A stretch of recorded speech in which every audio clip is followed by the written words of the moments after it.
गरियाबंद के नवागढ़ वन परिक्षेत्र के अंतर्गत दर्रीपारा जंगल में एक तेंदुआ के दिखेले लोगन मन में काफी दहशत के माहौल है। देखो का है पूरा मामला। दर्रीपारा जंगल में तेंदुआ बेंदरा के शिकार करत करत अचानक पेड़ में चढ़ गिस। बेंदरा तो अपन चालाकी ले भाग गिस, फिर तेंदुआ पेड़ में फंस गिस। ग्रामीण मन तेंदुआ ला पेड़ में चढ़े देखिस, जेकर जानकारी वन विभाग ला दिस। वन विभाग के टीम मौका में पहुंच के तेंदुआ ला भगाए के प्रयास करत रहिस, लेकिन पेड़ के ज्यादा ऊपर होए ले परेशानी होत रहिस।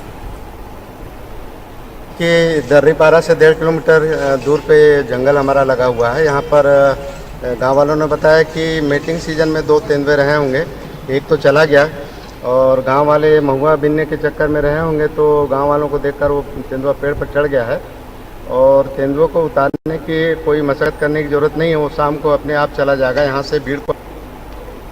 घंटों इंतजार के बाद तेंदुआ खुद फरार हो गिस। तेंदुआ के दहशत ले आज जात लोगन मन ला परेशानी के सामना करेला पड़िस। गरियाबंद डिजिटल रिपोर्टर सहरयार खान की रिपोर्ट।